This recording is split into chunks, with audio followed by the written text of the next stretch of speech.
ദൈവം നമ്മുടെ പിതാവാണെന്നും പിശാച് കാൽവറിയിൽ തോൽപ്പിക്കപ്പെട്ടു എന്നുള്ള സത്യത്തിനപ്പുറത്ത് പുതിയ നിയമത്തിലെ പ്രധാനപ്പെട്ട മറ്റ് എന്ത് കാര്യമാണ്?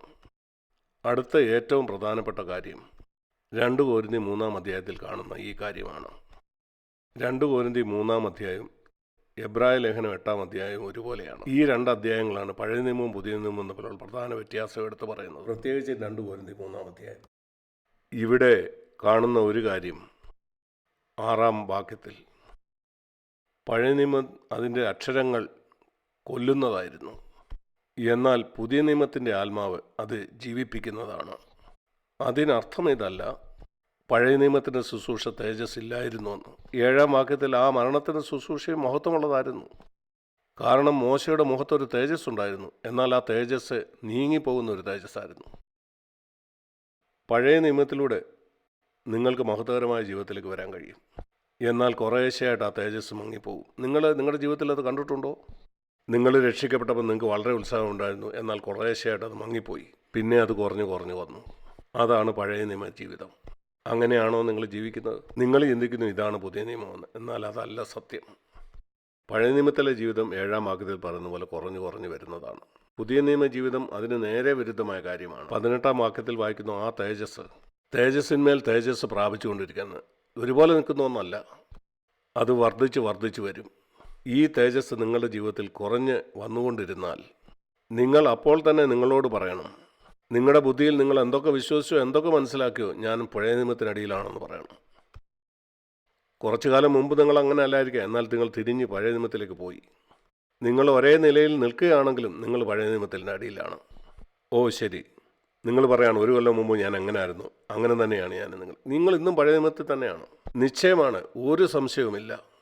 നിങ്ങൾ സത്യസന്ധരായി അത് അംഗീകരിക്കുന്നില്ലെങ്കിൽ അടുത്ത 20 കൊല്ലം കഴിഞ്ഞാലും നിങ്ങൾ അവിടെ തന്നെ ആയിരിക്കും. എന്നാൽ നിങ്ങൾ അതിനെ അഭിമുഖീകരിക്കുന്നെങ്കിൽ പുരോഗതിയില്ലാത്ത ജീവിതം പഴയ നിയമം തന്നെയാണ്. പുതിയ നിയമ ജീവിതത്തെക്കുറിച്ച് 18-ാം വാക്യത്തിൽ വിവരിക്കുന്നുണ്ട്. കർത്താവിൻ്റെ തേജസ്സിനെ കണ്ണാടിയിൽ എന്ന പോലെ പ്രതിബിംബിക്കുന്നവരായി നാം എല്ലാവരും തേജസ്സിന്മേൽ തേജസ് പ്രാപിച്ച് എപ്പോഴാത് അവസാനിക്കുന്നത്? കർത്താവിൻ്റെ തേജസ്സിൽ എത്തുന്നത് വരെ. അതിനു മുമ്പ് നാം അത് നിർത്തുന്നില്ല. പഴയ നിയമത്തിലാണോ പുതിയ നിയമത്തിലാണോ നാം ജീവിക്കുന്നതെന്ന് അറിയാനുള്ള മറ്റൊരു വഴിയാണിത്. CFCയിലാണ്, പുതിയ നിയമ സഭയിലാണെന്ന് പറഞ്ഞ് അനേക വർഷങ്ങളായിട്ട് ഇവിടെ ഇരിക്കുന്ന നിങ്ങളിൽ പലരും ഒരുപക്ഷെ ജീവിക്കുന്ന പഴയ നിയമത്തിലായിരിക്കും. പുതിയ നിയമ സഭയിലാണെന്ന് പറഞ്ഞുകൊണ്ട് നിങ്ങൾ അങ്ങനെ തന്നെ ജീവിക്കാനാണ് പിശാച് ആഗ്രഹിക്കുന്നത്. ഒരു പേര് വിശ്വസിച്ചുകൊണ്ടിരിക്കരുത്, അല്ലെങ്കിൽ ഒരു ആചാരത്തിൽ. നിങ്ങളുടെ ജീവിതത്തിലെ യാഥാർത്ഥ്യത്തിലേക്ക് നോക്കുക. പൂർണ്ണ ഹൃദയമുള്ള ആൾക്ക് പഴയ നിയമ സഭയിലും പുതിയ നിയമ വിശ്വാസിയായിരിക്കാൻ കഴിയും. അതേപോലെ പുതിയ നിയമസഭയിലിരുന്ന് നിങ്ങൾക്കൊരു പഴയ നിയമ വിശ്വാസിയായിരിക്കാൻ കഴിയും. കാരണം ദൈവവചനത്തിൻ്റെ സത്യങ്ങളാൽ നിങ്ങൾ പിടിക്കപ്പെട്ടവനല്ല, തേജസ്സിന്മേൽ തേജസ് പ്രാപിച്ചുകൊണ്ട്. 1 യോഹന്നാൻ 3-ാം അധ്യായം. 1 യോഹന്നാൻ 3-ാം അധ്യായം. ഇവിടെ പറയുന്നത് യേശു വരുമ്പം എന്ത് സംഭവിക്കുമെന്നാണ്. മിക്ക ആളുകൾക്കും ഇത് മനസ്സിലായിട്ടില്ല. നിങ്ങൾ പോയി ഒരു ക്രിസ്ത്യാനിയോട്, മിക്ക ക്രിസ്ത്യാനികളോടും എന്നെ വിശ്വാസങ്ങളിൽ നിങ്ങൾ തന്നെ ചോദിക്കൂ, സഹോദര അല്ലെങ്കിൽ സഹോദരി, നിന്റെ പ്രത്യാശ എന്താണ്? യേശു മടങ്ങി വരുമ്പം നിന്റെ പ്രത്യാശ എന്താണ്? കർത്താവ് മടങ്ങി വരുമ്പം ഞാൻ അവനെ മുഖാമുഖം കാണും. വേറെ എന്തെങ്കിലും ഉണ്ടോ? ഞാൻ എന്നും കർത്താവിനോടുകൂടി ആയിരിക്കും, അത്രയേ ഉള്ളൂ. അവിടെ ദുഃഖവും നിലവിളിയില്ല, അത്രയേ ഉള്ളൂ. എന്നോട് ക്ഷമിക്കണം, ദൈവവചനം പറയുന്ന അങ്ങനെയല്ല. ദൈവവചനം പറയുന്നത് 2 കാര്യങ്ങളാണ്. സ്വർഗത്തിൽ പോകുന്നതിനെ പറ്റി അവിടെ പറയുന്നില്ല. കൊട്ടാരങ്ങളെക്കുറിച്ചോ കിരീടങ്ങളെക്കുറിച്ചോ ഒന്നും പറയുന്നില്ല. അതേപ്പറ്റി ഒരു കാര്യവും പറയുന്നില്ല. കൊട്ടാരങ്ങളും കിരീടങ്ങളുമാണ് നിങ്ങൾ നോക്കുന്നെങ്കിൽ നിങ്ങൾ പഴയ നിയമത്തിൽ ജീവിക്കുന്ന ഒരാളാണ്. ശിഷ്യന്മാർ താഴ്ന്ന നിലവാരത്തിൽ ജീവിച്ചപ്പോൾ യോഹന്നാൻ 14 യേശു അത് പറയുന്നുണ്ട്. ഞാൻ നിങ്ങൾക്ക് സ്ഥലം ഒരുക്കാൻ പോകുന്നു, കൊട്ടാരവും കിരീടവും ഒക്കെ ഉണ്ട്. എഫേസ്യ ലേഖനത്തിലും കൊലോസ്യ ലേഖനത്തിലും നിങ്ങളതേപ്പറ്റി കാണുന്നുണ്ടോ? യേശു ലോകത്തിൻ്റെ ചിത്രങ്ങൾ കാണിച്ച് അവരോട് സംസാരിക്കുകയായിരുന്നു. അവർക്ക് മനസ്സിലാക്കാനായിട്ട് ഈ ലോകപ്രകാരമുള്ള ചിത്രങ്ങൾ ചിലത് അവർ കാണിച്ചു കൊടുക്കുമായിരുന്നു. നരകത്തിലെ തീ, ആക്ഷരികമായിട്ട് നരകത്തിൽ തീയില്ല, അത് ഞാൻ നിങ്ങളോട് പറയാം. അത് നിത്യമായിട്ട് ദൈവത്താൽ തിരസ്കരിക്കപ്പെട്ട ഒരിടമാണ്. അത് തീയേക്കാളും പുഴുവിനേക്കാളും ഒക്കെ വളരെ ഭയാനകമാണ്. പഴയ നിയമത്തിൽ ജീവിച്ചവർക്ക് മനസ്സിലാക്കാനായിട്ട് ദൈവം കാണിച്ച ചില ചിത്രങ്ങളാണത്. ഇവിടെ 1 യോഹന്നാൻ 3 നമ്മുടെ പ്രത്യാശ എന്താണെന്ന് പറയുന്നുണ്ട്. 2-ാം വാക്യത്തിൽ നാം അവനെ കാണും, അവനോട് സദൃശന്മാരാകും. അതാണ് 1-ാമത്തെ കാര്യം.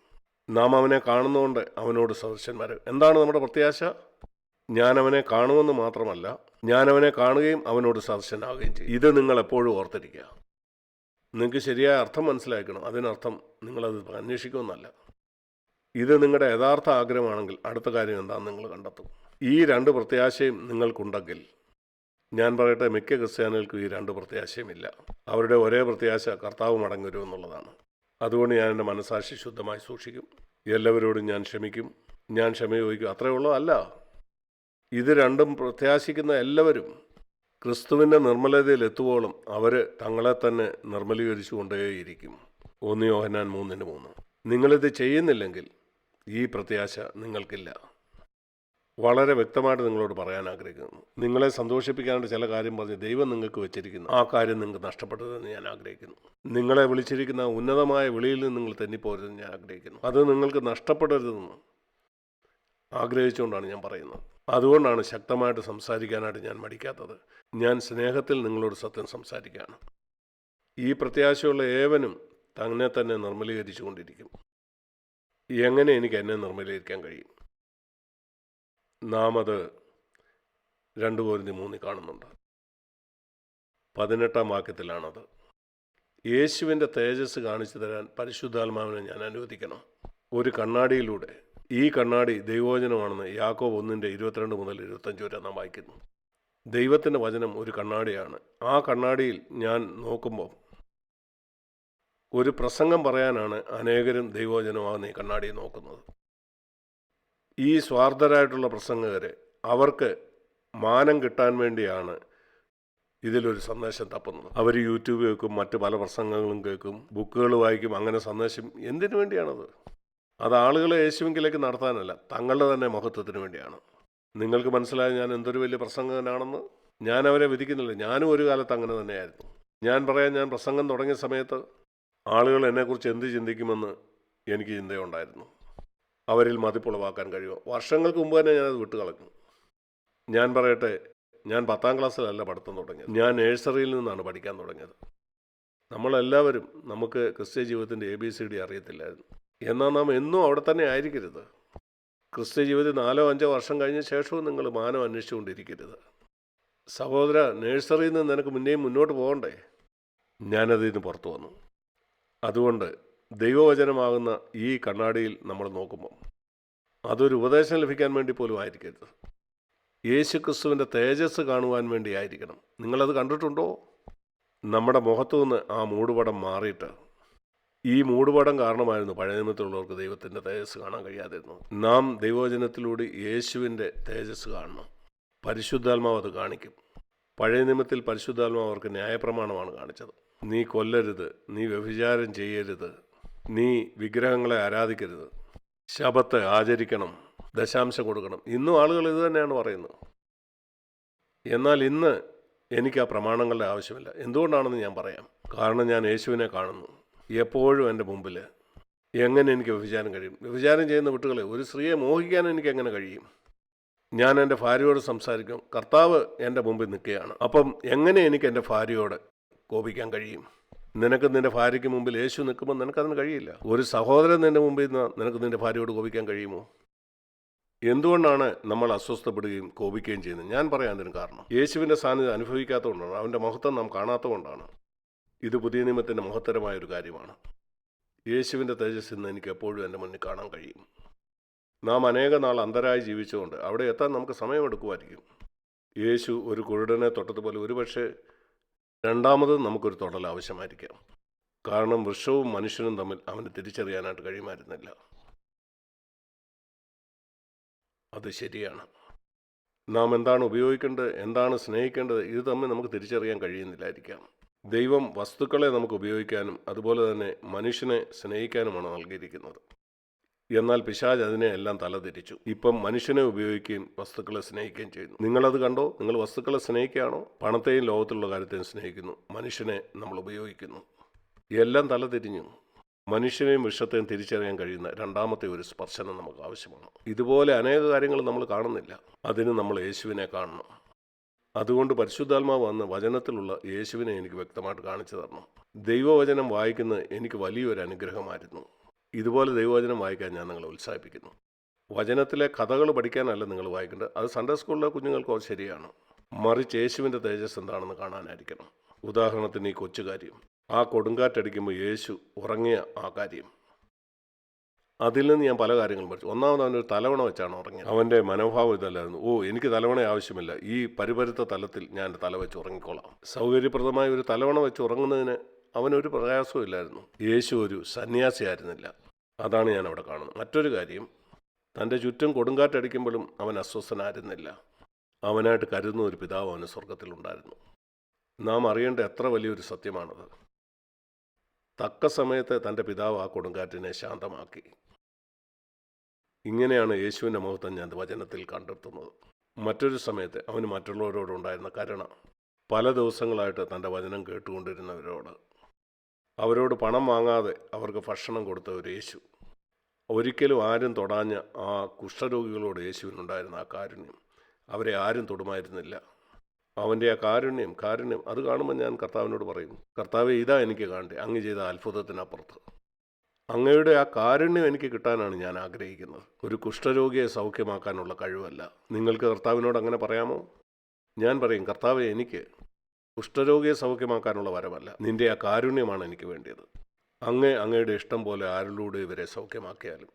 ദൈവവചനത്തിൽ കാണുന്ന ചില ഉദാഹരണങ്ങളാണ് ഞാൻ നിങ്ങളോട് പറഞ്ഞത്. യോഹന്നാൻ്റെ സുവിശേഷം 7-ാം അധ്യായത്തിൽ യേശു പ്രസംഗിച്ചതിന് ശേഷം എല്ലാവരും അവരുടെ ഭവനത്തിലേക്ക് പോയി. യേശു തനിയെ യെരൂശലേമിലിരിക്കുകയാണ്. ഉറങ്ങാനായിട്ട് യേശു ഒലിവുമലയിലേക്ക് പോയി. പിറ്റേ ദിവസം വന്ന് തുടർന്നും പ്രസംഗിച്ചു. അവനെ ഒട്ടും അസ്വസ്ഥപ്പെടുത്തിയില്ല. ആളുകൾ അവനോട്, കർത്താവേ, കഴിഞ്ഞ രാത്രി നീ എവിടെ ഇറങ്ങുമെന്ന് ചോദിക്കാഞ്ഞതുകൊണ്ട് അതേപ്പറ്റി ഒന്നും സൂചിപ്പിച്ചില്ല. കർത്താവേ, മനുഷ്യൻ പൂർണ്ണമായിട്ടും എന്നെ തിരസ്കരിക്കുമ്പോഴും ഒട്ടും അതെന്നെ അസ്വസ്ഥപ്പെടുത്തരുതേ കർത്താവേ. എൻ്റെ എന്തെങ്കിലും ഒരു ഭൗതിക ആവശ്യത്തിന് എനിക്കതേപ്പറ്റി ചിന്തിക്കുകയേ വേണ്ട. കാരണം സ്വർഗത്തിൽ എനിക്ക് പിതാവുണ്ട്. അവൻ എപ്പോഴും എനിക്കായിട്ട് കരുതുന്നു. യേശുവിൻ്റെ മഹത്വം കാണാൻ കഴിയുന്ന ചെറിയ കാര്യങ്ങളെ പറ്റിയാണ് ഞാൻ പറയുന്നത്. ആളുകൾ അവനെ ബേൽസബേൽ എന്ന്, ഭൂതങ്ങളുടെ തലവനെന്ന് വിളിച്ചപ്പോഴും അവൻ പറഞ്ഞു, നിന്നോട് ക്ഷമിച്ചിരിക്കുന്നു. ഇങ്ങനെയാണ് നമ്മൾ യേശുവിൻ്റെ തേജസ് കാണുന്നത്. സുവിശേഷത്തിലെ കഥകൾ നമ്മൾ പഠിക്കുകയല്ല. ഇതുപോലെയുള്ള ധാരാളം ഉദാഹരണങ്ങളുണ്ട്. മത്തായി 4 മുതൽ നമുക്ക് അനേക പ്രാവശ്യം അത് കാണാനായിട്ട് കഴിയും. യേശുവിൻ്റെ മഹത്വം കാണിക്കുന്ന അനേക കാര്യങ്ങൾ. നിങ്ങൾ വിശന്നിരിക്കുമ്പം നിങ്ങൾ പറയുക, കർത്താവേ, അവിടുത്തെ വചനം കൊണ്ട് എനിക്ക് ജീവിക്കണം. അപ്പം കൊണ്ട് മാത്രമല്ല, ഇതുപോലുള്ള കൊച്ചു കാര്യങ്ങൾ. ഇതിൻ്റെ രഹസ്യം ഇതാണ്. മൂടുപടം മാറ്റിയെങ്കിലേ യേശുവിനെ വ്യക്തമായിട്ട് കാണാൻ കഴിയും. എന്താണ് മൂടുപടം കൊണ്ടുവരുന്നത്? ഞാൻ കാണുന്ന പ്രധാന കാര്യം കളങ്കപ്പെട്ട ഒരു മനസാക്ഷിയാണ്.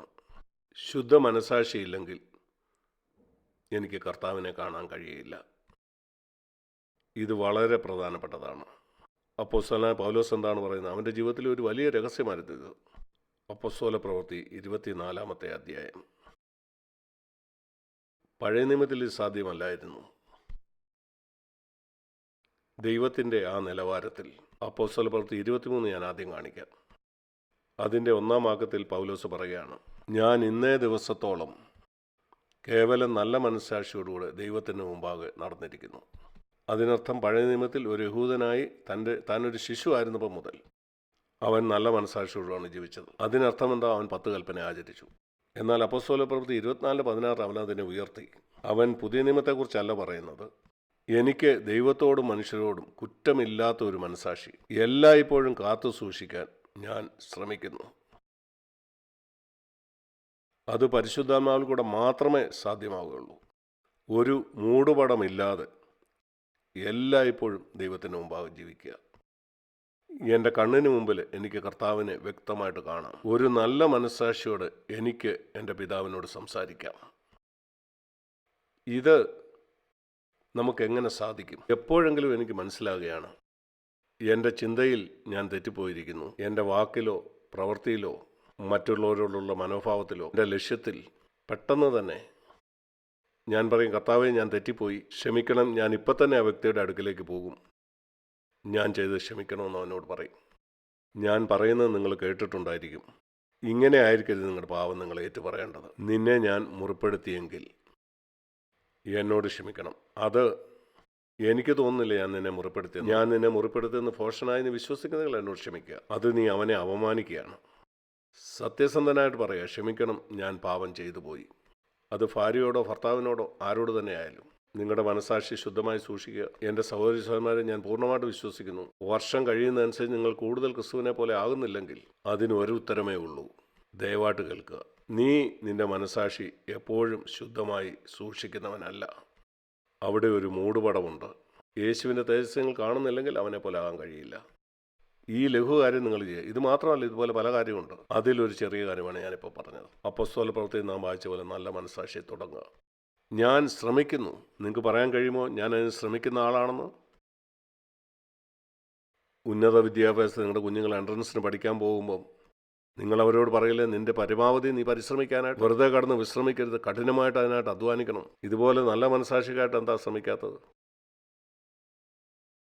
ലോകപ്രകാരമുള്ള ഒരു ഉയർച്ചയാണോ നിങ്ങൾ വാസ്തവത്തിൽ ആഗ്രഹിക്കുന്നത്, അതോ യേശുവിനെ പോലെ ആകുന്നതാണോ? ഇത് നമുക്ക് തന്നെയുള്ള ഒരു പരിശോധനയാണ്. കർത്താവെ, എനിക്ക് അങ്ങേപ്പോലെ ആകുന്നതാണ് എൻ്റെ ജീവിതത്തിലെ ഏറ്റവും പ്രധാനപ്പെട്ട കാര്യം.